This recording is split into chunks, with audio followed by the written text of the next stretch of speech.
दोस्तों, welcome to my new video. जैसा कि आप जानते हैं, आज जुतिया है और सारी महिलाएं और माताएं बहनें अपने पुत्र और अपने संतान की सुखी जीवन और स्वस्थ जीवन की कामना के लिए यह व्रत रख रही होंगी।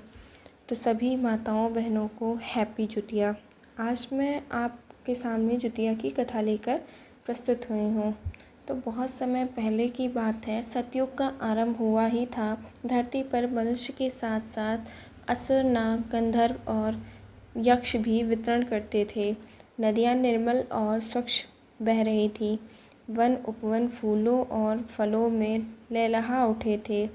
उस समय गंगा किनारे बसे एक छोटे से गांव में एक ब्राह्मण दंपति रहता था। उसके घर में बड़ा सुख था, परंतु संतान न होने से दोनों का जीवन अधूरा था। हर दिन ब्राह्मण की पत्नी माँ गंगा के किनारे जाकर संतान प्राप्ति के लिए देवताओं से प्रार्थना करती थी। उसकी यह लगन देखकर एक दिन गंगा माता प्रकट हुई और बोली, वत्स, तुम्हारी श्रद्धा से मैं प्रसन्न हूँ।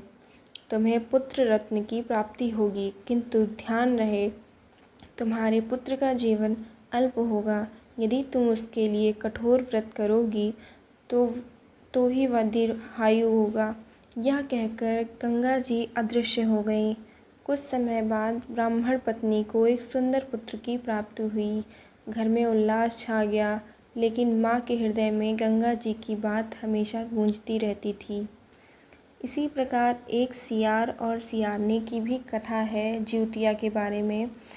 उसी के समय की बात है, विंध्याचल के घने जंगल में एक सिंहानी और शावकों के साथ रहती थी। वह बड़ी पराक्रमी थी और उसकी गर्जना से पूरा वन काँप उठता था। संयोग से उसी जंगल में एक सियारनी भी रहती थी, जो दुर्बल होने पर भी बड़े धूर्त थी।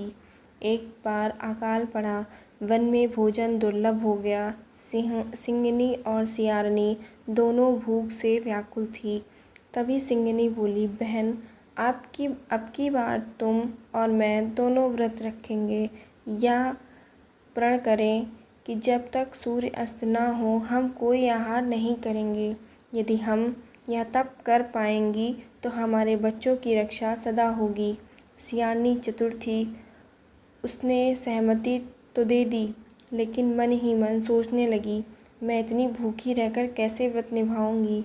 सिंहनी तो शक्तिशाली है, वह तो सह सकती है, लेकिन मैं तो मर जाऊंगी।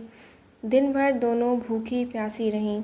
सिंहनी ने कठोर व्रत निभाया, लेकिन सियारनी की भूख से हालत खराब हो गई। वह गुप्त रूप से नदी किनारे गई और मछली खाकर पेट भर लिया। फिर मुंह धोकर ऐसे लौट आई मानो उसने व्रत पूरा कर लिया हो। सिंहनी ने पूछा, बहन, तुमने व्रत ठीक से निभाया ना? सियारनी बोली, हाँ बहन, मैंने भी भूख प्यास सह ली, लेकिन देवताओं की दृष्टि से कुछ छिपा रहता है क्या? चंद्रदेव ने सियारनी का छल देख लिया और मन ही मन सोचा, यह अधर्म है, इसका फल अवश्य मिलेगा। व्रत के पूर्ण होने पर आकाशवाणी हुई, हे सिंहनी, तेरी संतान दीर्घायु होगी। वे निर्भय होकर जंगल में विचरण करेंगे। और हे सियारनी, तूने छल किया, अतः तेरे बच्चे अल्पायु होंगे और तुझे संतान सुख नहीं मिलेगा।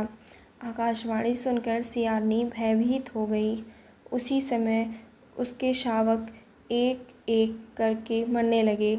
दूसरी ओर सिंहनी के बच्चे सुरक्षित रहे। यह कथा धीरे धीरे गांव भर में फैल गई। लोग समझ गए कि संतान की दीर्घायु के लिए सच्चे मन से व्रत और उपवास करना आवश्यक है। ब्राह्मण की पत्नी ने भी इस कथा को सुना। उसने दृढ़ निश्चय किया कि वे अपने पुत्र की रक्षा के लिए हर वर्ष यह व्रत करेगी। वह निर्जला उपवास करती, दिन भर जल तक का सेवन नहीं करती और रात भर भगवान विष्णु और माता पार्वती का स्मरण करती। उसके तप और श्रद्धा से उसका पुत्र स्वस्थ और दीर्घायु हुआ। धीरे धीरे इस व्रत का महत्व पूरे आर्यावर्त में फैल गया। इसी तरह दूसरी एक कथा है, जो कि कहा जाता है कि एक समय राजा जीव मोतवाहन का शासन था। वह धर्मप्रिय और प्रजावत्सल राजा थे। वे प्रजा के दुख दर्द में सदैव सहभागी बनते थे। एक दिन वे वन में भ्रमण कर रहे थे। वहाँ उन्होंने देखा कि स्त्री विलाप कर रही है। पास जाकर पूछा, माते, आप क्यों रो रही हैं? स्त्री ने कहा, महाराज, मैं नागवंश की स्त्री हूँ। हमारे कुल में यह नियम है कि हर वर्ष हम अपने एक पुत्र को गरुड़ के आहार हेतु अर्पित करते हैं। आज मेरा पुत्र बारी में है। मैं उसे खोने से व्याकुल हूँ। राजा जीवमूतवाहन का हृदय करुणा से भर उठा। उन्होंने कहा, माता, चिंता मत करो। मैं स्वयं आपके पुत्र के स्थान पर गरुड़ को देह अर्पित करूँगा। अगले दिन राजा गरुड़ के सामने गए और बोले, हे गरुड़देव, आज आपका आहार मैं हूँ। कृपया नागवंश की स्त्रियों और उनके बच्चों को क्षमा कर दीजिए। गरुड़ ने जब यह त्याग और परोपकार देखा तो वे भावुक हो उठे। उन्होंने कहा, राजन, आप अद्भुत धर्मनिष्ठ हैं। मैं आपको आशीर्वाद देता हूँ कि आज से किसी भी माता को अपने पुत्र के वियोग में विलाप नहीं करना होगा। जो स्त्री जीवित पुत्र का व्रत सच्चे मन से करेगी, उसके पुत्र की रक्षा सदा होगी। उस दिन से यह व्रत और भी व्यापक हो गया। जीवित पुत्र का व्रत भाद्रपद मास की अष्टमी को किया जाता है। इस दिन माताएं अपने पुत्र की लंबी उम्र और सुख समृद्धि के लिए निर्जला उपवास करती हैं। वे सुबह स्नान करके स्वच्छ वस्त्र धारण करती हैं। गंगा या किसी पवित्र नदी के किनारे व्रत का संकल्प लिया जाता है और कहा जाता है कि सिंह सियानी की कथा और जीववाहन की कथा सुनाई जाती है। रात भर माता जागरण करती हैं और अगले दिन नहाकर अर्घ्य देकर व्रत का पारण करती हैं। इस कथा से स्पष्ट है कि सच्चे मन से किया गया व्रत की कभी व्यर्थ नहीं जाती। छल करने वाले को संतान सुख से वंचित होना पड़ता है।